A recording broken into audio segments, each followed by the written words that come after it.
O Senhor esteja convosco. Ele está entre nós. Proclamação do Evangelho de Jesus Cristo, segundo Lucas. Glória a vós, Senhor. Naquele tempo, disse Jesus a seus discípulos: é inevitável que aconteçam escândalos, mas ai daquele que produz escândalos. Seria melhor para ele que lhe amarrassem uma pedra de moinho no pescoço e o jogassem no mar, do que escandalizar um desses pequeninos. Prestai atenção. Se o teu irmão pecar, repreende-o.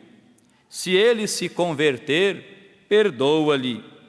Se ele pecar contra ti 7 vezes num só dia, e 7 vezes vier a ti dizendo: estou arrependido, tu deves perdoá-lo. Os apóstolos disseram ao Senhor: aumenta a nossa fé.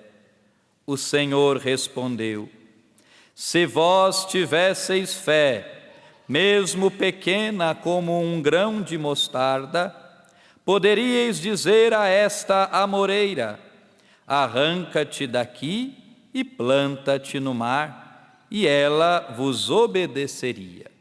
Palavra da salvação. Glória a vós, Senhor. Podemos nos assentar e cantemos o refrão do salmo.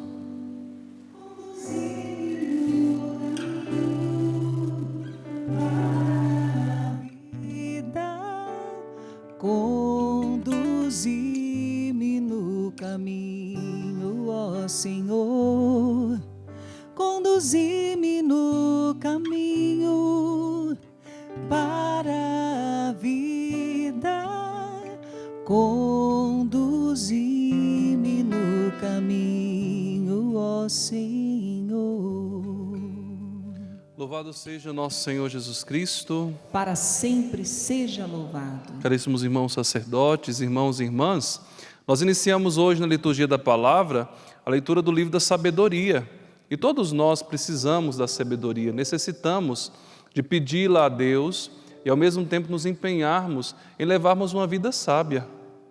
Claro que a idade nos ajuda muito a vivermos com melhor, com realidade mais sólida a sabedoria. E devemos pedi-la a Deus. O que é a sabedoria? A arte de saber viver bem, de termos sabor na vida e de darmos sabor também às pessoas que estão do nosso lado, daqueles que convivem conosco. É tão bom, não é? Esse final de semana eu estava no interior de São Paulo, no interior do Rio de Janeiro, melhor dizendo, mas eu ali estava sendo acolhido por uma família mineira, né, Dani? Então, uma comida mineira, não é, com alguns ingredientes das realidades ali que tem no mar, tal como um camarão, um peixinho, meu Deus do céu, imagina, é muito bom. A gente come com aquela alegria porque tem sabor, né? Não está passando no sal, não está comendo sal, está na medida certa. Então nós precisamos pedir a Deus que possa realmente nos dar essa sabedoria, que possa nos conduzir nessa sabedoria. Mas só que para nós vivermos a sabedoria, ela tem lá os seus critérios. E a primeira leitura hoje apontou para nós alguns critérios para nós vivermos a sabedoria. E talvez muitos não tenham essa percepção, mas a sabedoria de Deus pode já não estar mais habitando em nós. E alguns que nos ajudam a identificar se nós temos ou não sabedoria, são os que estão mais próximos. Quando olham para a nossa vida e dizem, desculpe a palavra, que burrada que você fez, hein? Por que você foi entrar nessa enrascada? Por que você foi fazer isso? E até mesmo muitos de nós, tantas vezes quando a gente coloca a cabeça no travesseiro lá para nós dormirmos, e muitos não estão dormindo, não é somente porque entrou uma ansiedade, uma depressão, uma coisa assim, ou uma outra enfermidade, mas tantos não conseguem dormir porque a consciência pesa. Muitos de nós, talvez, nós conseguiríamos dormir um pouco melhor se nós passássemos pelo sacramento da reconciliação. Talvez a nossa consciência pesa por conta de tantas vezes que não agimos com sabedoria.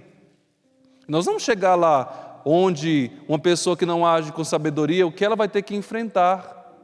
O Evangelho de hoje nos apontou. Mas muitos de nós, talvez nós conseguiríamos, talvez até mesmo largar os remédios, os ansiolíticos da vida. Conseguiríamos dormir mais se nós pudéssemos chegar num sacerdote e mencionássemos assim: eu preciso fazer uma confissão. Você ia perceber até que sua cabeça ia ficar até leve, que a travesseira não ia afundar tanto. Porque tantas vezes a falta de sabedoria, nós que somos jovens, talvez a pouca sabedoria no tempo de matrimônio, porque o tempo de matrimônio também nos ajuda a crescermos mais em sabedoria, vai nos ajudar muito. E hoje a primeira leitura menciona para nós: porque o Espírito do Senhor enche toda a terra, mantém unidas todas as coisas e tem conhecimento de tudo o que se diz. A sabedoria, ela realiza em nós essa graça. Porque o Espírito do Senhor enche toda a terra, mantém todas as coisas unidas. Por que das divisões? Por que das brigas? E por que até mesmo muitas vezes em nós parece que as coisas já estão tão divididas, já não existe já uma unidade nos nossos afetos, uma unidade nos nossos relacionamentos, uma unidade na nossa sexualidade, porque falta em nós esse Espírito de Deus agindo, e não porque Ele não quer agir, mas porque precisa da nossa liberdade. E ao mesmo tempo, o Espírito Santo gera em nós essa unidade, tanto com as outras pessoas, mas também conosco. Talvez o nosso coração está num lugar, a nossa cabeça está em outro, nosso corpo está em outro. Quando chega essa sabedoria, essa graça de Deus nos une, nós tornamos uma pessoa mais inteiras, mais integradas. E o Espírito de Deus e essa sabedoria de Deus conduz todas as coisas, e nós percebemos que o sol nasce na hora certa, a chuva chega na hora certa. Padre Welles, mas parece que não está sendo assim não. Claro, aqueles desintegrados estão agindo contra a natureza. Como que a natureza caminhará nessa ordem? Porque nós estamos desintegrados, e até mesmo a natureza sofre com o nosso pecado.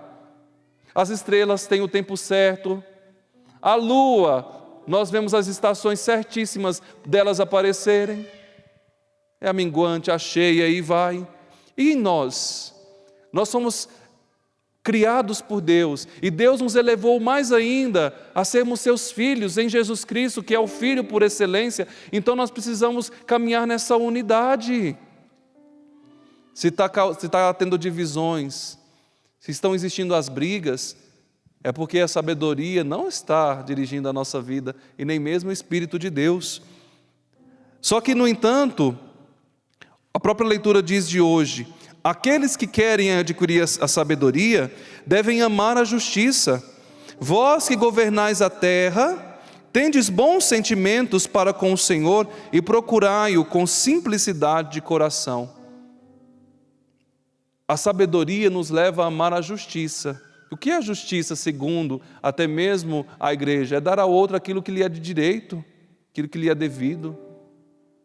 A sabedoria nos leva a governarmos a nossa vida e vivemos também esse governo de cuidado, não de superioridade, mas de cuidado também com os que estão do nosso lado. Vós que governais a terra, está falando dos que são superiores, que têm esta ordem de nos governar. Pensemos no presidente, no governador, nos prefeitos, nos vereadores. Devem amar a justiça, mas também nós. Quantas vezes, por conta de uma vida agitada, sem a vivência da sabedoria, uma pessoa, por mais poderosa que fosse, seja assim, melhor dizendo, não, uma pessoa poderosíssima, tem altos cargos, mas se falta sabedoria, ela coloca a perder a sua própria vida e as que estão ao redor daquela pessoa. E muitas vezes, o autor está nos apresentando: vós que governais a terra. E nós acusamos aqueles que nos governam, mas quantos de nós já perdemos a capacidade de governar a terra do nosso coração? Quantos de nós já não conseguimos já cuidar dessa terra aqui interior? colocamos as responsabilidades na vida de tantas outras pessoas, mas saibam que para a pessoa chegar a uma grande corrupção, ela começou das pequenas. Ela começou exatamente a pedir uma coisa emprestada e não devolver. As pequenas corrupções que começam dentro da própria casa. Ah, isso aqui é do meu marido. É dele. É dele. Isso aqui é da minha esposa. É dela. É dela. Eu devo pedir. Porque o outro também tem um espaço que é individual, mesmo sendo casados. E é preciso que possam comunicar, dialogar. Eu não devo invadir o espaço que é do outro. Até mesmo filhos. Ah, é do meu pai, eu tenho que pegar. Não, peça ao seu pai. Se submeta, existe uma autoridade. E nós vemos que essa sociedade, a sociedade tem perdido as referências porque tem perdido a referência de pais. Quantos já não querem mais ser pais? E pais aqui, pais mesmo, pai e mãe, já não governam a terra da própria casa, com justiça, na vontade de Deus. O filho chega, e aí, velho, cadê a bênção, pai? A bênção, mãe? Ah, Padre Welles, eu prefiro ser o amigo dos meus filhos. É preferível que você seja pai, que você seja mãe. Amigos, colegas, eles encontram fora de casa. Nossa, Padre Welles, está dizendo que eu não devo ser amigo do meu filho? Deve. Ser pai e mãe já comportam isso. Amizade, confiança, diálogo, respeito. Vós que amais a justiça, governais a terra. E o autor nos apresenta outra realidade que está no mesmo versículo. Tendes bons sentimentos para com o Senhor e procurai-o com simplicidade de coração. Por que às vezes falta esse governo da terra do nosso coração, a terra interior, a terra da nossa casa? Aqui eu digo, gente, quantos estão perdendo também essa responsabilidade com aquilo que é de casa?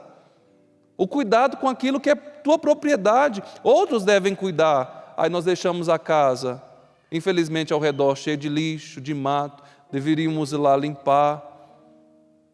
Amai a terra da sua casa, ali onde o Senhor deve habitar. Ontem eu falava, no sábado, Jesus Cristo dizia que aqueles que são fiéis no pouco, grandiosas coisas são confiadas a essas pessoas. E tantas vezes nós não sabemos governar nem mesmo a nossa cama. Como assim, Padre Welles? Gente, acordamos e não arrumamos nossa cama. Ah, vou dormir nela de novo? Aquela roupa que está ali em cima de uma cadeira vai ficando, depois você vai colocando outra peça, outra. É uma casa desgovernada.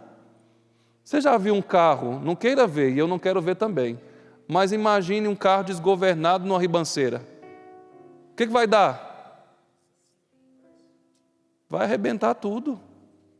E muitas vezes é o nosso pequeno espaço ali que está desgovernado, que está sem sabedoria, que está sem cuidado. Daí você apavora porque vai chegar uma visita e você fala, meu Deus, por que foi me visitar logo nesse dia? Você já viu que visita parece que ela quer chegar em casa o dia que a casa não está arrumada? Por que ela não me visita sábado à tarde? Porque no meio de semana eu não tenho tempo, então sábado de manhã eu vou arrumar minha casa para à tarde receber a visita. Mas só que muitas vezes não marcam.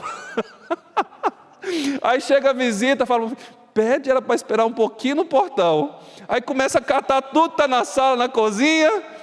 Olha o que diz, vós que governais a terra, tendes bons sentimentos para com o Senhor e procurai com simplicidade de coração. O nosso relacionamento com Deus nos ajuda também a organizarmos a nossa vida.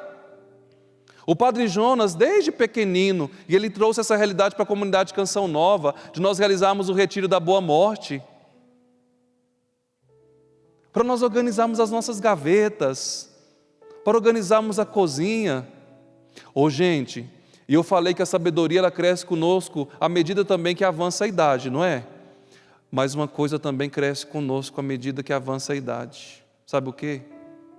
O que vocês acham? O acúmulo de coisas. Pelo amor de Deus. Gente, tem casa que parece museu. Aquilo que é da família, Aquilo que traz uma história nós devemos guardar sim, recordarmos. Mas tem certas coisas que nós vamos juntando que nós não utilizamos mais, que já está velho, que chegou a hora de nós jogarmos no lixo. Mas só que isso muitas vezes é um reflexo do que está dentro da gente. Sabe por quê? Porque tantas coisas do nosso interior está bagunçado. E por isso que o Padre Jonas aprendeu dos salesianos a organizar também o interior. Como? Aquilo que eu já mencionei para vocês. Faça uma boa confissão. Às vezes nós estamos tão apegados às coisas aqui dessa terra, mostra-nos que nós estamos querendo manter patrimônio e mantermos um reino aqui. Nosso reino não é daqui. Não é daqui. Por isso, procurai o Senhor com simplicidade de coração. Quanto mais eu me aproximo do Senhor, mais eu vou percebendo, para que eu apego às coisas? Para que vivenciar isto? E a vida com Deus nos ajuda a vivermos uma vida simples. Basta olharmos em Inhaxica. Temos hoje a providência de Inhaxica aqui. Quando eu visitei a paróquia do Padre Cleiton, onde ele é vigário, lá tem um lindo altar, que hoje está pintado de dourado. Mas porque antes lá estava o ouro que Inhaxica doou para a igreja. Ela foi desprendendo. Ela foi fazendo doação para os pobres, verdade ou não é, padre? E ela parece que tinha somente, eu acho que 2 ou uma roupa desta. Trocava uma na cesta, até onde eu conheço a história de Inhaxica. Colocava outra para lavar, uma vida desprendida. E ela tinha bens, que foi até algo inédito para mim quando eu visitei o Senhor. Eu falei, gente, eu pensava que Inhaxica era pobre. Não, ela tinha herança.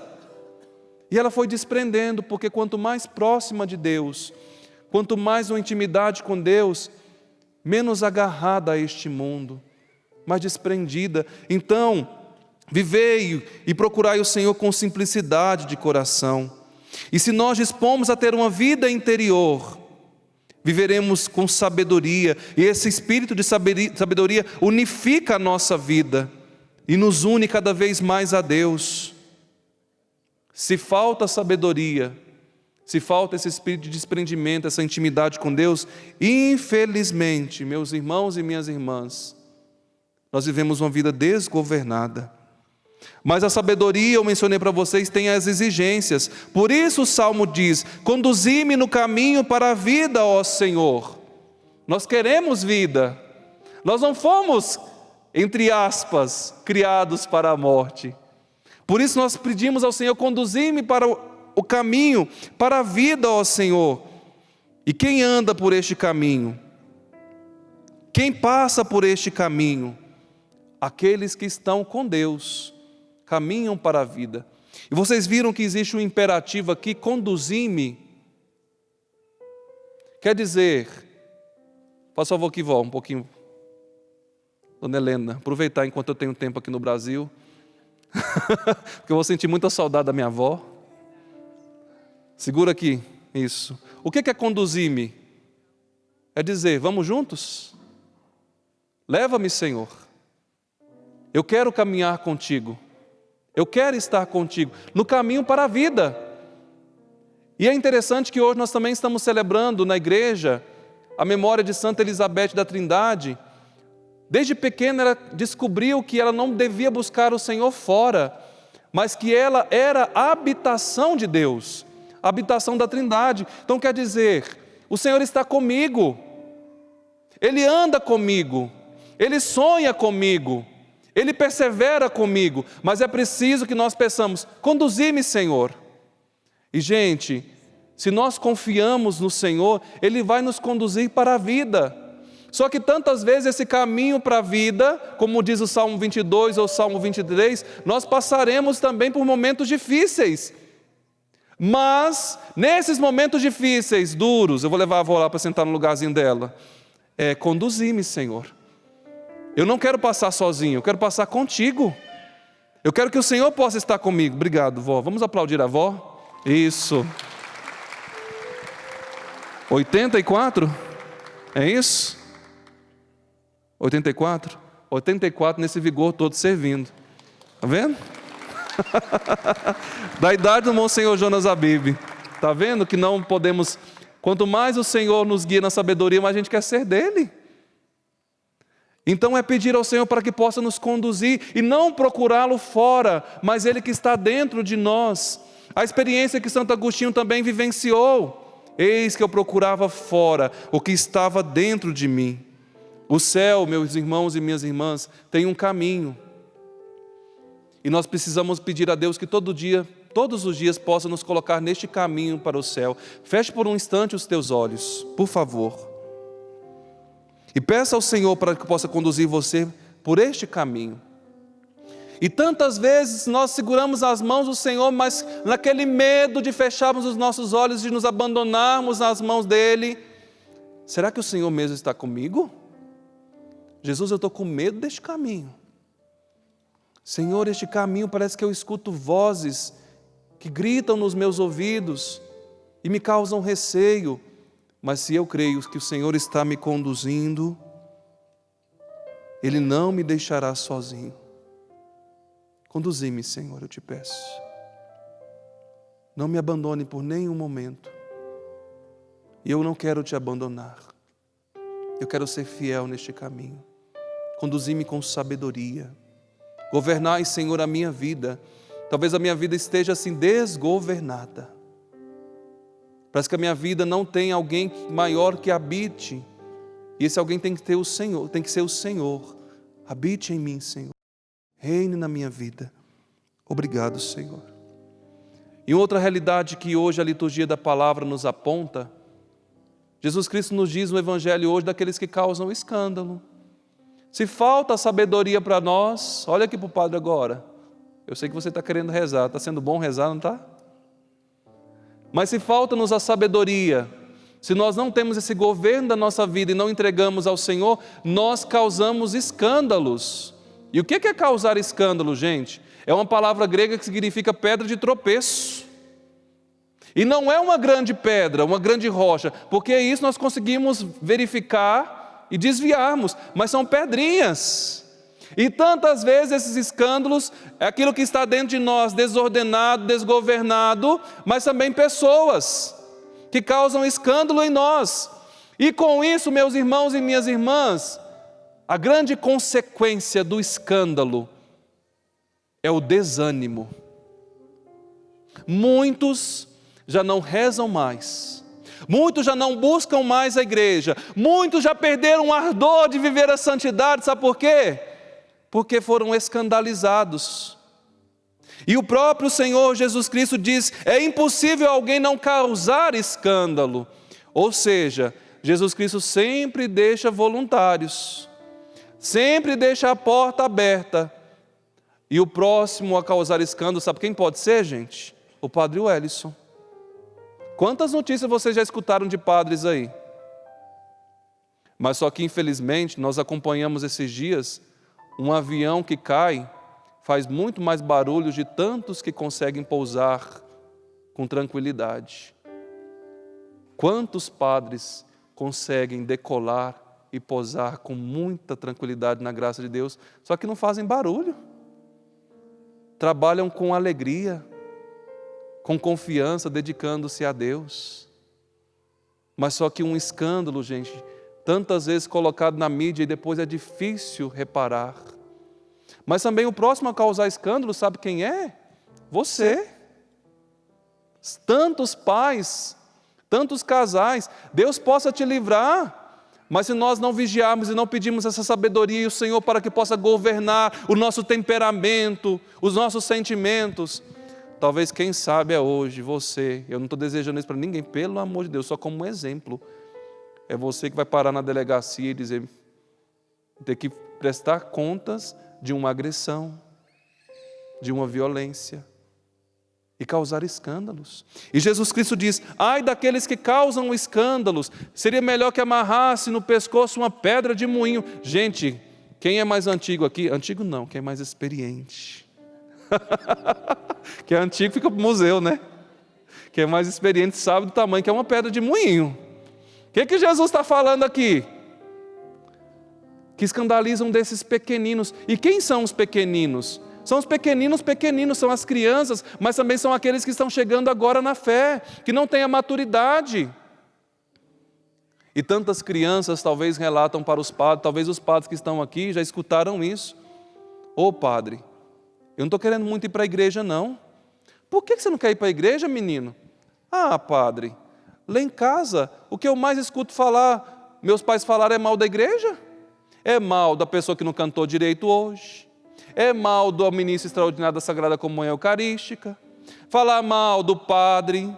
Falar mal da freira. Eu quero pertencer a essa igreja de jeito nenhum. Eu não escuto meu pai e minha mãe falarem nada de bom da igreja. É aquela briga, aquela pecuinha. Gente, nem eu quero. Mas só que um avião que cai faz muito mais barulho. Quantas coisas boas nós experimentamos na igreja e às vezes esquecemos de levar para os nossos filhos e acabamos causando escândalo. Eu quero ser da igreja e ser igual ao meu pai? Meu pai diz que reza, agora faz até parte do texto dos homens. Mas aqui em casa, desculpe falar, parece que ele troca a ferradura todo dia. Minha mãe faz parte da Legião de Maria. Olha aí o pessoal da Legião de Maria aqui, ó. Olha lá que bonito. Minha mãe faz parte da Legião de Maria, faz parte do grupo de oração. E como diz a música do DDD, já que a sua boquinha fala muito, vamos evangelizar. Não é? Uma vida que causa escândalos. E o que Jesus Cristo hoje diz para nós recuperarmos tantas vezes que nós causamos escândalos e também outros que causam escândalo em nós, porque tantas vezes nós fomos escandalizados por aqueles que se dizem os nossos líderes, que são as nossas referências. O perdão. Devemos perdoar. E quando Jesus Cristo disse assim, olha, vocês devem perdoar, até mesmo se o seu irmão aqui, gente, até mesmo a esposa, os filhos, porque somos irmãos na fé, o padre, o religioso, o missionário. Se ele pecar 7 vezes, e 7 vezes for pedir perdão para você, você deve perdoar as 7 vezes. Aí os discípulos estavam meio dormindo, como vocês estão dormindo aqui agora. Falou assim, Senhor, 7 vezes. Imagine, esposos, vocês que marcaram de vir para a missa do Padre Wellington às 3h30. E aquela pessoa chegou às 3h50. Atrasou tudo. Não, vou perdoar agora. Mas passa um pouquinho, terminou a missa, depois vai chegar o texto mariano e começa às 5:50, só que a pessoa resolveu ir na lanchonete. Ela enrolou lá. E ela chegou aqui 6h10. O texto já tinha começado. De novo eu vou perdoar. Mas você já perdoou daquele jeito, né? Nossa Senhora. Olha, marcou lá na pousada para a gente tomar aquele cafezinho da noite, aquele lanche, marcou para as 19 horas. A pessoa chegou que hora? 19h30. Porque ela viu que a loja Canção Nova estava aberta ainda. E ela resolveu levar toda a loja Canção Nova e deixou você com fome. Porque já fez você vir para o texto da misericórdia. Participar da missa do Padre Wellington, que é 1h30. Depois ela foi na lanchonete e não deixou você rezar o texto direito. Depois ela foi para a loja e deixou você com fome. Com fome não dá. Aí já é o 3º perdão. Quando será o 4º? Está vendo? Gente, 7 vezes. Aí o que os discípulos pediram? Senhor, aumenta o quê? Porque se não for com fé, a gente não perdoa não. Porque o perdão, ele não é um sentimento. O perdão é uma decisão e uma atitude de fé. E Jesus Cristo diz, olha, se vocês tiverem fé pequenina, vocês irão transportar as montanhas. Tirar essa árvore daqui e colocá-la em outro lugar. Gente, se a fé leva-nos a esses atos extraordinários, o perdão, tantas vezes, é como se fosse uma montanha dentro da gente. É como se fosse uma árvore bem enraizada que nós precisamos tirar. E como? Pela oração, pedirmos a Deus. Por isso que os discípulos pediram ao Senhor, aumenta a nossa fé. Porque nós não conseguimos perdoar. Gente, talvez tem pessoas que não perdoaram nem 7 vezes na vida, quanto mais um dia. O nosso perdão muitas vezes é limitado. Mas só que quando nós perdoamos, é uma cura para nós mesmos e para os outros. Porque uma pessoa que alimenta mágoas, ressentimentos, ódio, raiva, a pessoa vai adoecendo. É uma vida desgovernada. É uma vida sem sabedoria. Mas ao mesmo tempo, o perdão que eu dou a outra pessoa não é para ela oportunidade de maneira alguma de não reparar os erros. Padre Wellington, eu estou aprendendo que eu preciso perdoar, que eu preciso viver uma vida com sabedoria, governada pelo Espírito Santo. Mas e a outra pessoa? A mesma coisa. Não abre-nos espaço de maneira alguma para nós abusarmos da boa vontade dos outros e nem mesmo de Deus. Deus, Ele é perdão, Ele é misericórdia. E às vezes, entre aspas, nós acabamos tratando Deus também como bobo. Eu vou lá e me confesso, mas passa um minutinho, já estou lá eu caindo no mesmo pecado. Deus vai perdoar se eu estiver arrependido? Vai. Mas Deus também pede de nós conversão, emendarmos a nossa vida. E assim também nos nossos relacionamentos. Perdoei a outra pessoa, cometeu o adultério. O que você vai fazer agora, meu querido, minha querida? Vai buscar agora amar mais, crescer na fidelidade. O perdão não nos abre as portas de maneira alguma para nós fazermos a mesma coisa com a outra pessoa. É conversão, é mudança de vida. E isso é dado a nós se nós crescermos e pedirmos a Deus, aumenta a nossa fé. Porque uma pessoa que não pede o aumento da fé, vive como se Deus não existisse. E vive como se a outra pessoa não existisse. E o que causa em nós, muitas vezes, meus irmãos e minhas irmãs, essa dureza do coração. O que causa em nós esse fechamento à misericórdia de Deus. O que causa em nós esse fechamento à sabedoria, a essa vida governada no Espírito Santo. É porque muitas vezes nós vivemos como se Deus não existisse. Nós perdemos a visão de Deus. Nós perdemos a visão de céu. Por que eu perdoo? Por que eu dou uma outra oportunidade para a pessoa? Por ela mesma? Também. Mas acima de tudo por causa de Deus. Porque um dia eu vou estar diante dEle. Por que tanta violência no mundo? Por que tanta violência doméstica? Porque perdeu o referencial de Deus. Falta nos pedir, meus irmãos e minhas irmãs, isso que a leitura de hoje nos apontou, e com isso eu quero encerrar. Tendes bons sentimentos para com o Senhor, e procurai-o com simplicidade de coração. Deus já não é mais a nossa referência. Por que não perdoamos mais? Porque Cristo não é mais o nosso desejo. Quando nós desejamos Deus, quando nós desejamos a vontade dEle, nós damos uma outra oportunidade. Para a pessoa fazer a mesma coisa, pode ser que sim. Mas saiba que o perdão, em primeiro lugar, recupera em nós as graças de Deus. E o perdão também é capaz de transformar as outras pessoas. Torno a dizer, nós não, de maneira alguma, queremos que a outra pessoa possa cair no mesmo erro, que outra pessoa não possa emendar a sua vida. Não é isso. Mas saber que é mais beneficiado eu do que a outra pessoa. Eu sou o mais beneficiado. Por isso, feche os teus olhos para nós encerrarmos. E reza assim comigo: Senhor Jesus, vós me chamastes para ser o sal da terra e a luz do mundo. Eu quero, Senhor, edificar, viver com sabedoria, ser conduzido pelo Teu Espírito Santo, ter uma vida governada segundo a Tua vontade e não escandalizar. Dai-me a graça, ó Senhor, de não ser motivo de escândalo para ninguém, de não causar vergonha e não ter uma vida cheia de polêmicas. Espírito Santo, eu preciso aprender a perdoar e encontrar alegria no perdão. Eu quero remover as montanhas da minha vida pela Tua graça, ó Divino Espírito Santo. Amém.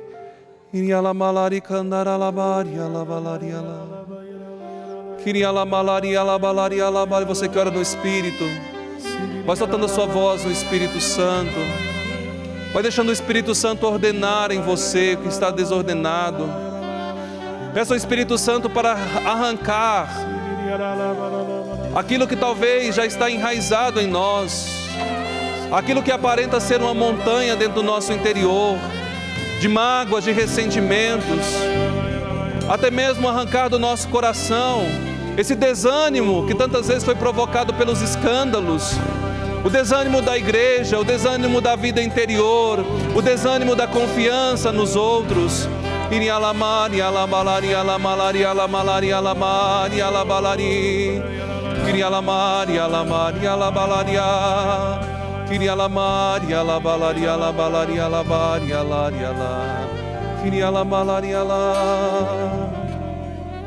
Meu Senhor e meu Deus,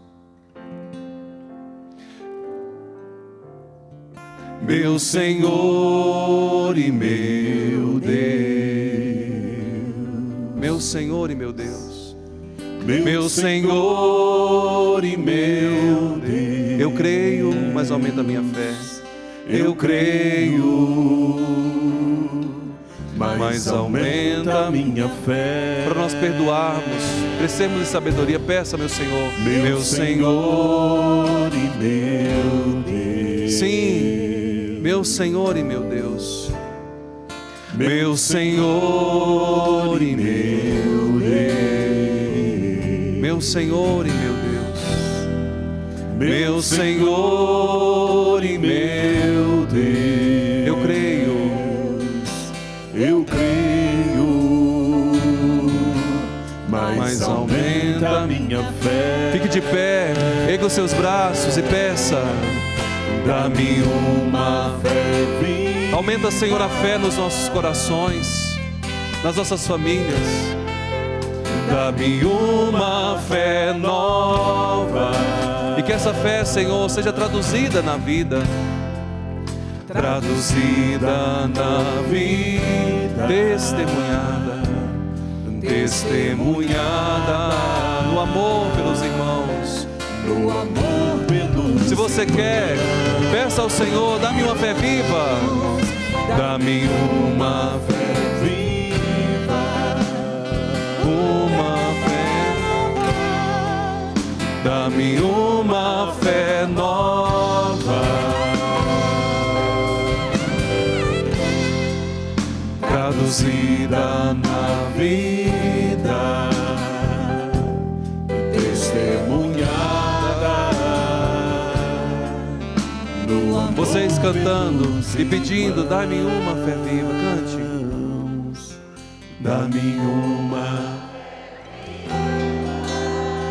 uma fé nova, dá-me uma. E que essa fé seja traduzida na vida, traduzida, testemunhada no amor pelos irmãos. Eu quero testemunhar, eu sei do nosso horário. Esses dias, a minha irmã com meu cunhado lá se desentenderam. E foi um momento de muita aflição para o coração, meu coração, o coração da minha mãe, o coração dos filhos. E ela não está acompanhando, mas nós fomos aconselhando, porque minha mãe de maneira alguma nunca falou para minha irmã: saia de casa, separe do seu esposo. Minha irmã sempre disse: olha, vocês precisam se empenhar para viver um bom relacionamento, para cuidarem dos filhos. E foi bonito que eu liguei para o meu cunhado, escutei, e falei: o que está acontecendo aí com vocês? Porque vocês pensam que talvez a família de padre não tem problema, né? É tudo perfeitinho, porque a gente reza pelas famílias e está tudo resolvido. Eu liguei para o meu cunhado, conversei, mencionei algumas coisas que estavam acontecendo. Falei: você precisa educar seu filho assim. Eduque, não possa causar no seu filho medo, porque uma coisa é dar medo para o seu filho, outra coisa é que ele possa respeitar você. Você deve tentar tratar minha irmã assim, minha irmã deve te tratar assim. E foi bonito, gente, que passado outro dia, minha irmã, que tinha resolvido sair de casa, me mandou uma mensagem: o Edson, estou voltando para casa com os meus filhos. Glória a Deus. Não é? Eu fiquei muito feliz. Meus sobrinhos dizem que chegaram na alegria, são 3 filhos, imagine-se. Meu cunhado recebeu com alegria, mandou uma mensagem para minha irmã, porque ele também estava na dureza: não mando mensagem, ela não me manda. Falei: toma iniciativa, rende-se, porque talvez o orgulho vai tomando conta do coração. Renda-se, você será o mais beneficiado. E gerou um grande testemunho para os filhos: meus pais voltaram, meus pais perdoaram. Desentenderam, sim, Mas qual que é o maior testemunho? A reconciliação, a vida nova. Dai-me uma fé viva traduzida na vida. Testemunharem para aqueles que estão próximos, e principalmente os filhos, se eles veem em vocês talvez esse desentendimento, nessa realidade, vamos romper com isso? Vamos nos entender mais? Vamos reconciliar? Feche os teus olhos mais uma vez e peça ao Senhor essa graça do perdão, essa graça de viver a misericórdia. Dai-me, Senhor, dai-me uma fé viva. Dá-me uma fé viva. Eu quero esta fé, Senhor. Eu desejo, Senhor. Dá-me uma fé nova, traduzida na vida, traduzida na vida, testemunhada no amor. Ó Senhor, rompa as montanhas e dai-nos essa vida, essa fé viva. Dai-nos essa vida nova, Senhor. Dá-me uma fé nova, traduzida na vida, traduzida na vida, testemunhada no amor pelos irmãos. Louvado seja nosso Senhor Jesus Cristo.